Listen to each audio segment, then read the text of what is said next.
Poor dad inherits ruined mansion, then $200 million secret changes everything true family story. When my father got the letter about inheriting a mansion from an uncle he barely remembered, everyone laughed. It's probably falling apart, my cousins jeered. Even my mom rolled her eyes, saying it would cost more to fix than it was worth. Still, Dad insisted on seeing it. We piled into our rusty old van, unaware that this trip would change our lives forever. The mansion stood at the edge of a forest, hidden behind overgrown gates. Vines crept over cracked stone walls, and windows were shattered. My siblings took one look and said, "What a dump." But as Dad stepped onto the creaking porch, there was something in his eyes, a mix of nostalgia and determination.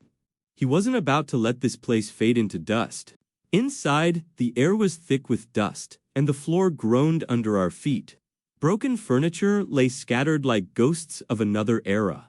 My mom muttered about mold and repairs, but Dad wandered from room to room like he was following a memory, touching walls, opening cabinets. "My uncle built this with his own hands," he whispered. "There's history here." In the library, shelves stretched to the ceiling, many still packed with old books. Dad pulled one down, flipping through yellowed pages. Something fell out, a small, tarnished key. He pocketed it without saying much, but I noticed the way his hands trembled. Outside, the family argued about selling the place before it became a financial drain. That night, we stayed in a nearby motel. While everyone slept, Dad couldn't stop thinking about the key. He returned to the mansion at dawn, dragging me along. In the basement, he found a locked iron door we'd missed before. The key fit perfectly. The hinges squealed as the door swung open, revealing a narrow staircase spiraling down. We descended into a hidden chamber, lit only by Dad's flashlight. The air was cool, almost untouched by time. In the center stood a massive wooden chest bound with brass. The lock was already broken. Dad lifted the light and we both froze. Inside were stacks of gold coins, velvet boxes of jewels, and bundles of old banknotes. Dad's hands shook as he lifted a necklace from the pile. This must be worth millions," he whispered. We didn't know it then, but the treasure was appraised at nearly $200 million. The uncle everyone thought was eccentric had been quietly amassing a fortune and hiding it beneath his home. When the rest of the family arrived later that day, they were stunned into silence. My cousin's smirks vanished, replaced by wide-eyed greed. "We should split it," one of them blurted out, but Dad just shook his head. "This was left to me, and I'll decide what happens next." His voice was steady, but I could tell he was ready for a fight. Arguments erupted immediately. Relatives we hadn't spoken to in years suddenly called, claiming they'd been close to my uncle. Some even threatened legal action. But the will was cleared the mansion, and everything in it belonged solely to Dad, for once. The man they'd mocked stood taller than all of them. Instead of selling the treasure, Dad chose to honor his uncle's memory. He restored the mansion, turning part of it into a museum to display the artifacts. The rest of the fortune funded scholarships and community projects, and while the family's laughter had once echoed with scorn, now it was replaced by the sound of awe and respect. The news of the discovery spread like wildfire. Local reporters camped outside the gates, eager for interviews. Dad refused most requests, saying, "This isn't about fame, it's about legacy." Still, people whispered about the poor man who became a multi-millionaire overnight, as if the treasure alone had defined his worth. Restoration of the mansion became a full-time project. Craftsmen worked for months repairing cracked walls, replacing shattered windows, and polishing marble floors buried under years of dust. Every restored detail seemed to breathe life back into the place. Dad oversaw it all, determined to make the home as grand as it had once been. But not everyone celebrated. Certain relatives continued to push for a share, sending threatening letters and hiring lawyers. Dad's patience wore thin. One afternoon, he held a family meeting in the mansion's grand dining room. "This was a gift from my uncle," he said firmly, "and I will protect it, even if it means protecting it from you." Despite the tension, the restoration revealed even more surprises. Behind a wall in the West Wing, workers found hidden compartments containing rare art pieces and antique furniture worth millions. It was as if the mansion itself kept offering secrets to the one man who believed in its value. One day, while walking the grounds, Dad found an old bench beneath an ancient oak tree. Carved into the wood were the initials of his uncle and aunt, along with a date from decades ago. For a moment, I saw Dad's eyes soften. This was no longer just a financial windfall. It was a deeply personal connection to family history. The opening day of the mansion-turned-museum drew hundreds. Visitors marveled at the treasure displays, the preserved library, and the grand ballroom restored to its original glory.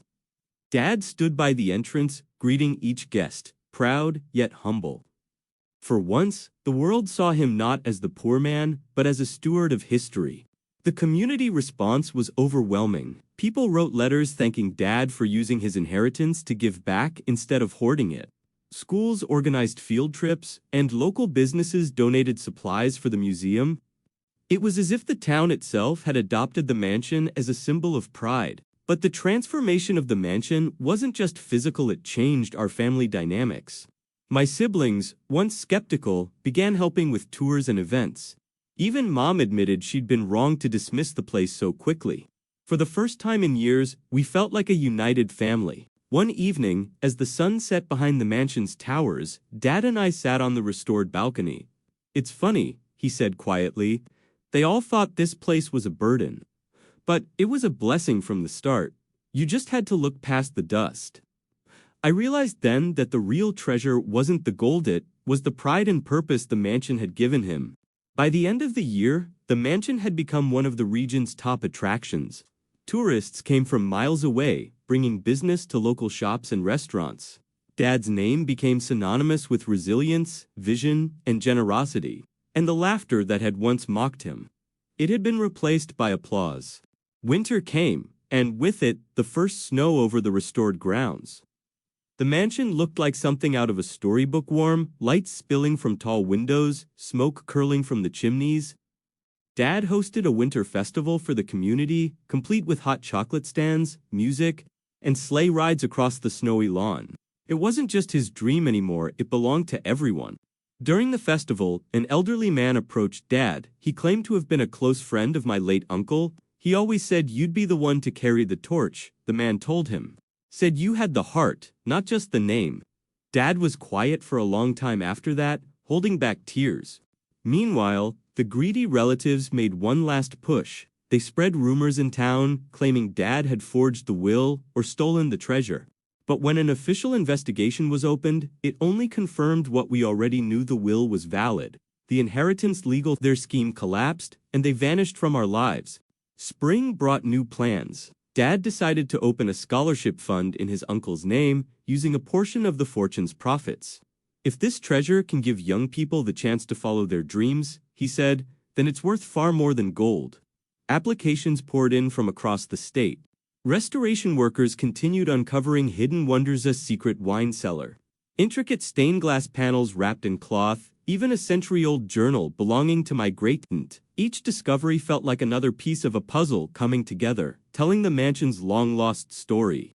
That summer, we hosted the first annual Heritage Day at the estate.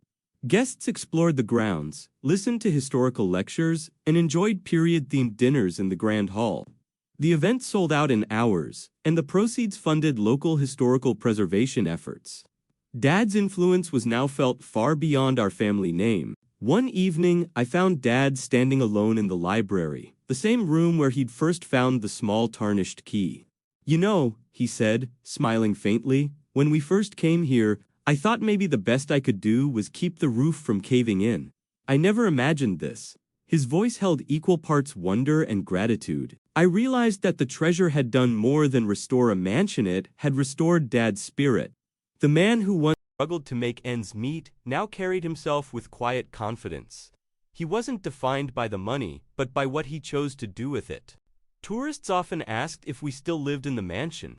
The truth was, we did. It was our home, filled with both our memories and those of generations past. Walking its halls felt like living inside history itself, a constant reminder of where we came from and what we'd built together.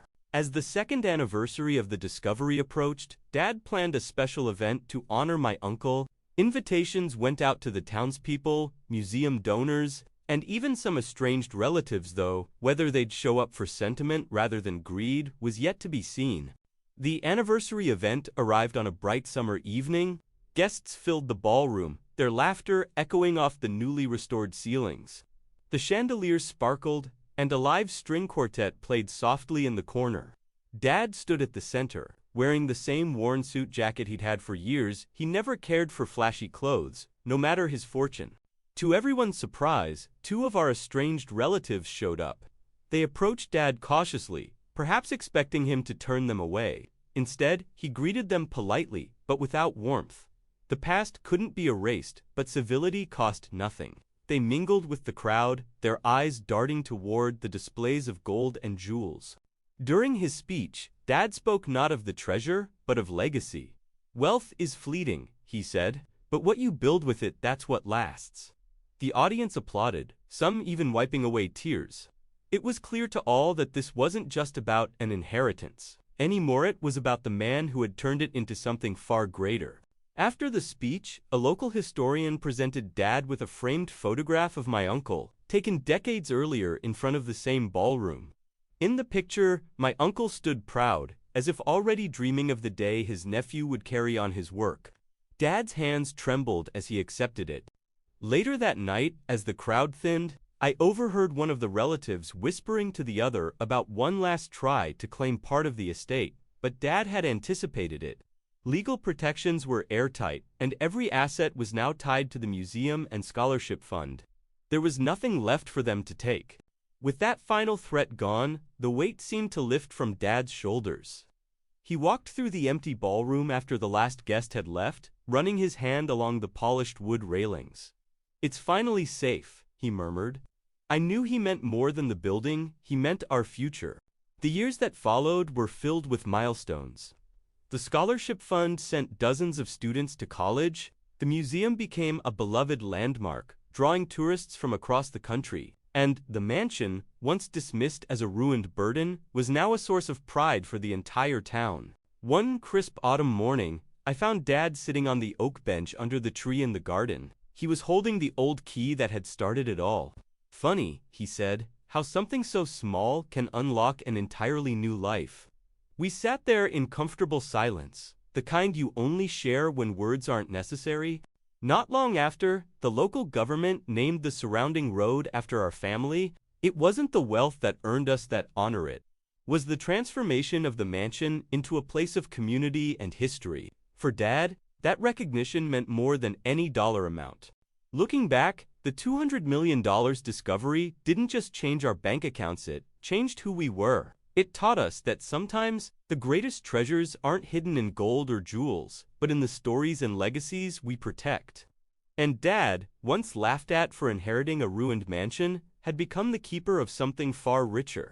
Years passed, and Dad aged gracefully within the walls of the mansion he had fought so hard to preserve. His hair turned silver, but his eyes still lit up every time a school group visited or a tourist gasped at the sight of the grand staircase.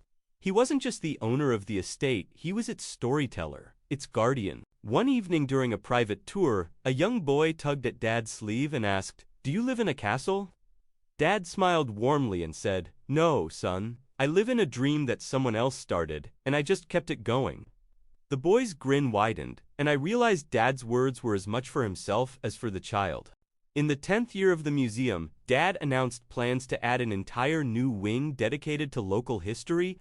It wasn't part of the inheritance, it was funded by years of ticket sales, donations, and his own careful management. The legacy was growing beyond our family's story, becoming a gift to generations yet to come. During the groundbreaking ceremony, I caught him staring out at the crowd with a quiet, satisfied expression. Later, he told me, "I used to think wealth meant security, but real wealth is seeing the good you've done outlast you." It was a lesson worth more than any jewel in the mansion's vault. Still, time was catching up with him. He began walking slower, resting more often, but his determination never faded. Even on his toughest days, he would make his rounds through the estate, greeting guests and ensuring every corner was as pristine as the day it reopened. One snowy evening, I found him in the library, sitting by the fireplace with the old key in his hand. "When I'm gone," he said softly, promise me you'll protect this place. Not for the money, but for the story. I promised, my throat tight. That night, I understood the true weight of what he had built. A few months later, Dad passed away peacefully in his sleep. The news spread quickly, and the mansion was flooded with flowers, letters, and visitors who had been touched by his generosity. The man who once had been mocked for inheriting a ruined home was now remembered as a pillar of the community. At his memorial, I spoke about the man behind the legend. I told them about the day we first stepped into the dusty halls, the key, the hidden chamber, and the $200 million treasure. But I emphasized that his greatest treasure was never the gold, it was the life he built with it. After the service, I walked through the empty halls, the echoes of our past following me. The mansion no longer felt overwhelming, it felt like a living memory, every room holding a piece of him, and I knew my promise would be kept. Running the estate became my life's work. I expanded the museum, modernized the scholarship program, and opened new gardens on the grounds. Each change honored Dad's vision while adding my own touch, ensuring the mansion would continue to thrive. Years later, I would find myself in the same position he once held, standing before crowds, telling the story of a man who refused to see ruins where others saw failure. People would leave inspired, just as they had in his time. Visitors often asked me if the treasure was still here. I'd smile and say, yes, but not where you think. It's in the walls, the halls, and the hearts of everyone who's been touched by this place. They always left with a look of wonder, as if they'd just glimpsed something magical. Every anniversary of the discovery, I host a special night tour. Lights illuminate the mansion's towers, music drifts through the air, and guests hear the full story from start to finish. Each year, I feel Dad's presence beside me, nodding in approval. The greedy relatives never returned. Over time, they became nothing more than a footnote in the story, a reminder of what could have happened if Dad had chosen selfishness over purpose. In a way, they had been the test he needed to prove his strength. The oak bench under the old tree still stands, its carvings weathered but intact. I often sit there alone at sunset, running my fingers over the initials. It's my favorite place to think, and it's where I feel most connected to my uncle and my father. Sometimes, I imagine what our lives would have been like if we'd never come here, never found the key. The thought fades quickly. Without the mansion, we might still be living small lives, never knowing the scale of what we could achieve. The $200 million treasure brought us wealth, but the mansion gave us something far greater: identity, pride, and a connection to the past. Those are things no amount of money could replace. And though I now carry the responsibility alone, I never feel lonely here. The laughter of visitors, the awe in their voices, and the quiet hum of the old house at night keep me company. The mansion is alive, and so is its story. One day, I'll pass it on just as my uncle did for Dad, and Dad did for me. And I hope whoever inherits it will see not just the gold and jewels, but the real treasure hidden in these walls. So when people ask how a poor man's ruined inheritance turned into a $200 million fortune, I tell them this: the real discovery wasn't in the basement, it was in the man who saw value where others saw decay, and in the legacy that will live long after the gold is gone.